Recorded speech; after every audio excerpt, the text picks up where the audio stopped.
Hello guys, we already arrived in night safari here in Singapore. See Singapore, northern Singapore. So come on, join me and let's explore the animals. Night safari.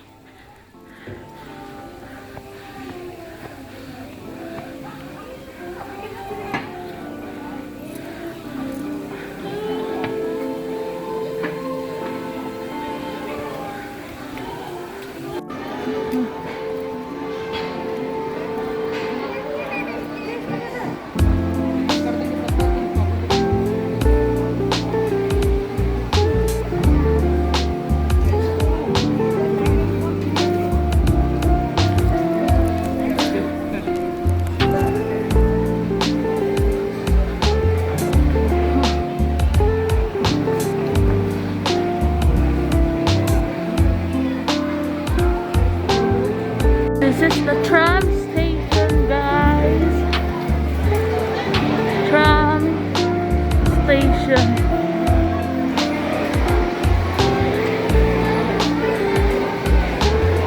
Hey guys, yeah, in night safari. It's 8:15, 8 p.m. Exactly. So we came exact the time.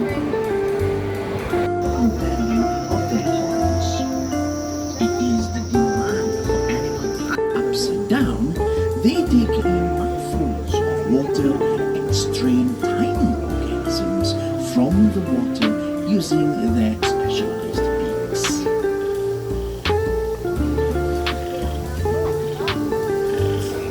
Unbelievable otters are rude.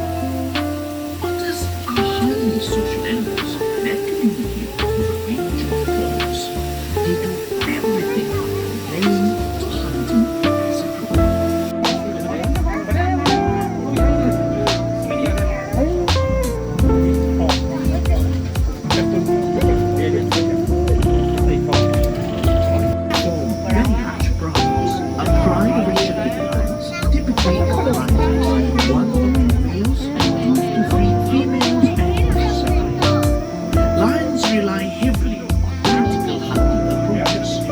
They lack the speed of cheetahs and the stealth of leopards. Lions have to work as a team to bring down larger prey such as buffaloes. Asiatic lions used to be found across India and the Middle East, but the natural habitat is disappearing. Now they are restricted to a very tiny area of India, northwestern part of the country, in Gujarat. The few that remain in the wild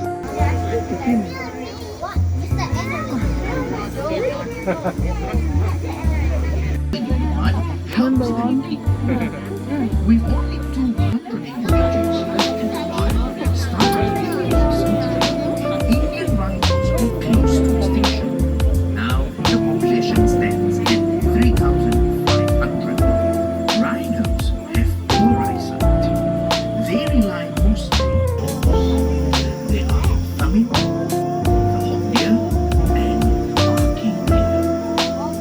Males sport antlers, which are used to spar with other males for meals.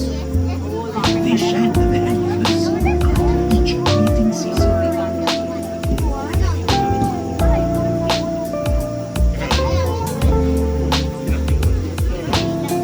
Against predators. Males also raise their horns to establish dominance in the herd. To protect the territory so the females can hunt in peace. After the hunt, the males will eat this field first, followed by the females, and lastly the cubs. The lion is the national animal of Singapore. Legend tells of Prince Samila Utama, who named this city Singapura, or Lion City, because he saw a lion when he first landed on the island. There's just one problem with that story. Lions aren't native to Singapore. Maybe the prince saw a strange, unknown animal and assumed it was a lion. What he really saw remains a tantalizer to take down large prey effectively.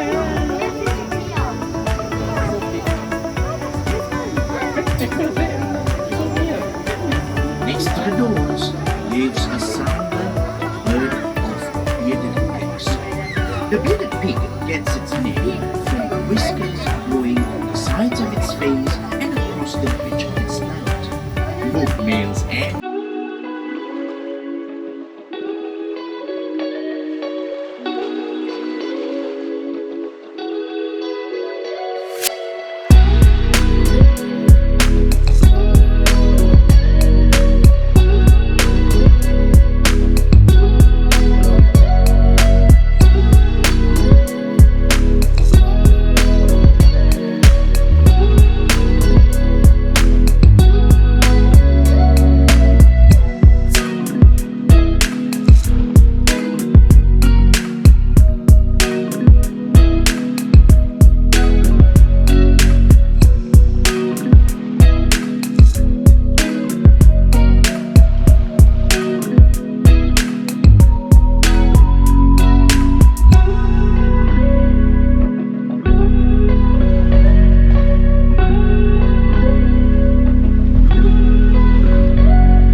tigers, even hunting cows and other livestock instead.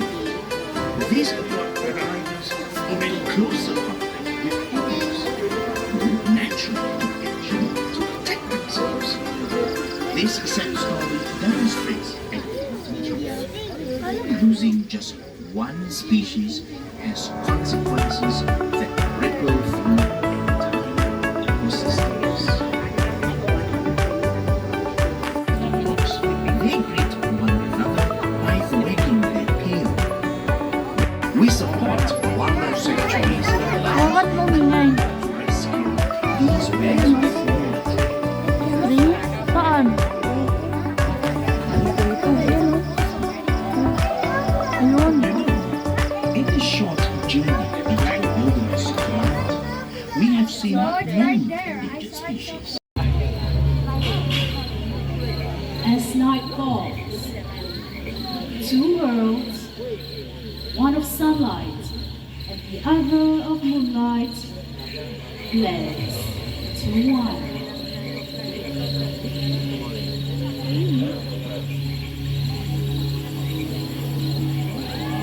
Animals like the white raccoon search for those last bits of food before heading home to rest. Digging with their dexterous paws, they search for their favorites: insects, worms, snails, and even the prized eggs. Now a gentle reminder, just ensure that all your fleshes are switched on. Once satisfied, he'll return home to his family in the big tree to settle in for the night.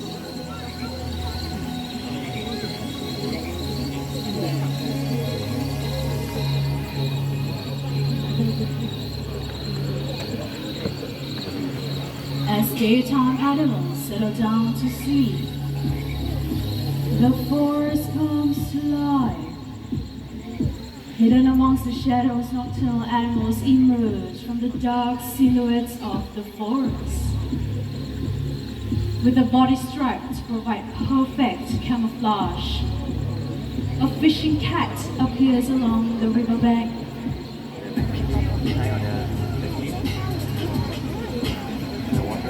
These cats love to swim and dive underwater, and they wear a layer of short fur so dense water cannot penetrate. It is this layer of fur that keeps them warm and dry even in chill waters. Fishing cats are rapidly disappearing due to poaching and habitat loss. They deserve our protection before these quiet hunters disappear forever. So once again, ladies and gentlemen, welcome to the world of the night hunters. I've often been asked how do nocturnal animals survive, but all night creatures have their own unique adaptations for survival in the forest. For example, the binturong.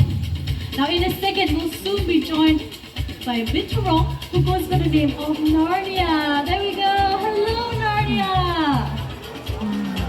Now, together with their excellent eyesight and quiet ways of moving through the dense forests of Asia, they are able to pounce on small animals easily.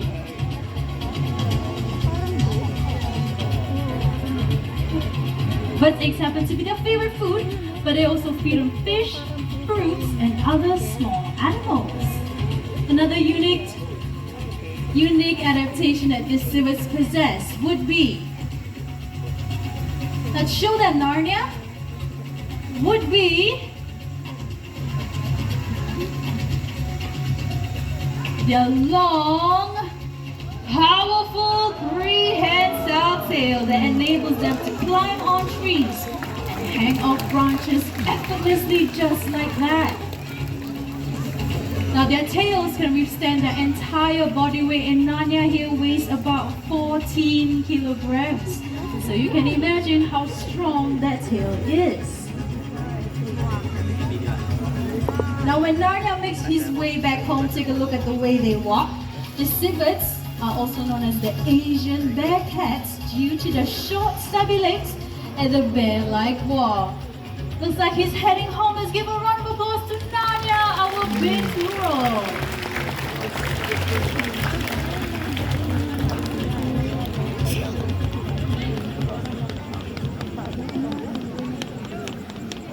Now rainbow here is a great horned owl. Now they can be found in the northern part of America in countries like Canada. They are known to be one of the largest species of owls found in that continent, and they are also known as tigers of the skies. Moving on to the middle staircase together with Sheena, that is Oscar. Here is a Eurasian eagle owl. And as the name suggests, they can be found in Europe as well as some parts of Asia. They are known to be one of the largest species of owls found in the entire world. Now moving on to the first staircase, of course, not to forget, together with Daphne, we have Bulan. Bulan here is a Malay fish owl, also known as a buffy fish owl. They can be found in Southeast Asia, in regions such as Thailand, Philippines, Indonesia, Malaysia, and guess what? You can find them right here in Singapore as well. But at this point, if I were to say owls are one of the quietest raptors when it comes to their flight, who believes me? Who believes me when I say owls are very quiet when they fly? Okay, a few hands, but not a lot. Not to worry. Wasn't that impressive? Give a round of applause to Bulan.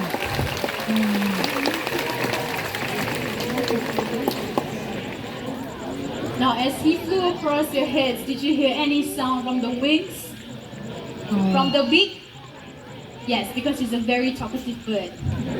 Right, now this is possible because owls, they have softened edges on their wingtips, which allows them to glide over fields and meadows silently without their prey detecting them. Just like how we glided over your heads silently. Right, beautiful flight back to the glove. Let's say thank you to Bulan, our Malay fish owl, together with the trainer Daphne, and Rainbow, our greyhound owl, together with John. Thank you guys.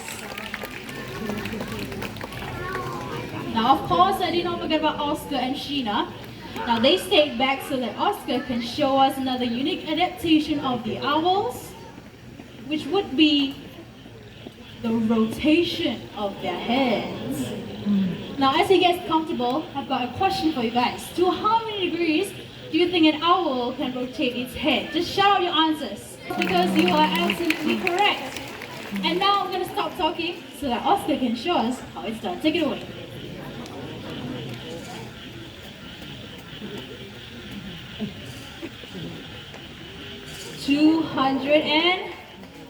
70. Now that was impressive, but I think that was a bit too quick. How about we do it one more time? Focus your attention on Oscar's head. 180.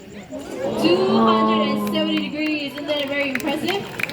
Now the reason why owls have to do this, because unlike you and I, owls cannot move their eyes up, down, or left to right. So they can only look straight ahead. To compensate that, they have to rotate their heads 270 degrees to look around their surroundings. Looks like they're ready to head home. Let's give a round of applause to Sheena together with Oscar. Right, let me put this perch away. Katrina Darren. Now, fennec foxes, they are native to the Sahara Desert, and despite being small, they are actually excellent and champions at both long jump and high jump.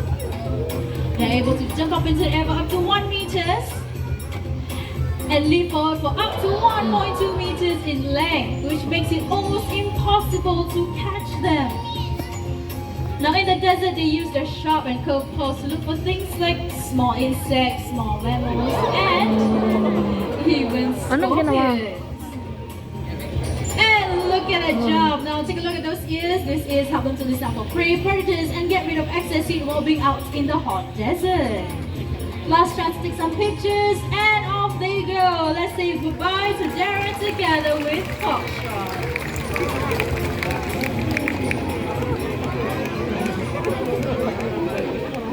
It's pretty cute, right? The trainer? I'm just playing. Of course, the Foxtrot. The fox is very cute, but don't be fooled, he's not a baby. This animal possesses a keen sense of smell, able to detect carcasses from many miles away.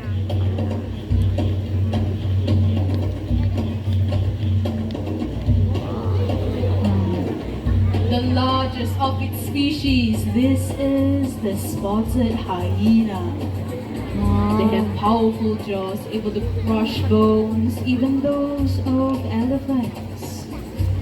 Together with the excellent digestive system, they are able to digest their entire prey. This includes the skin, teeth, bones, horns, and even the hooves. They are able to run for long distances in search of their prey due to the large hearts, taking down prey twice the size that is and the mighty buffaloes.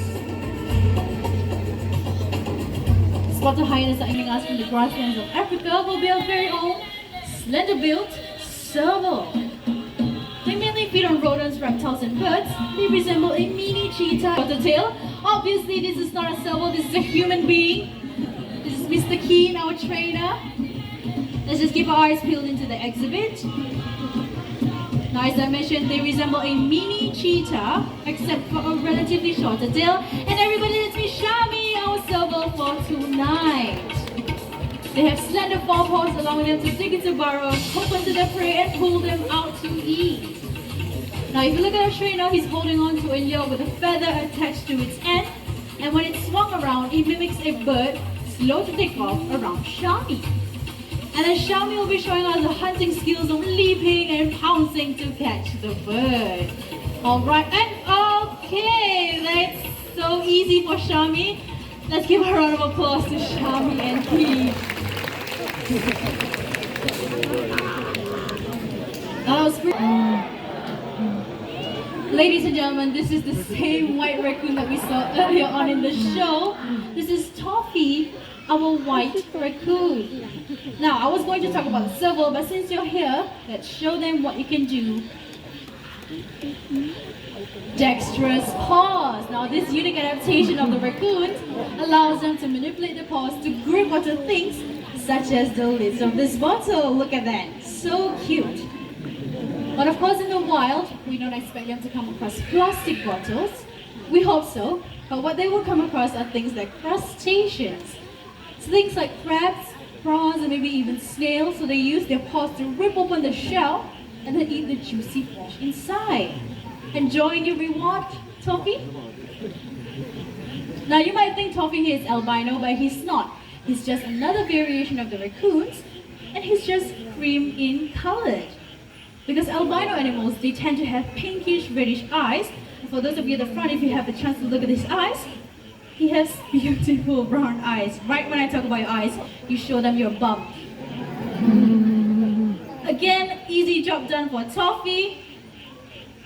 You want to say hello? Turn around and say hello, Toffee. You're done? Okay. No, hello. Okay, goodbye. Toffee? Toffee! That's Toffee for you guys, and I think he's a very busy raccoon, so let's give him a round of applause for doing such a great job. My two loyal assistants, Bubbles and Billy, will show us what to do to start make a difference.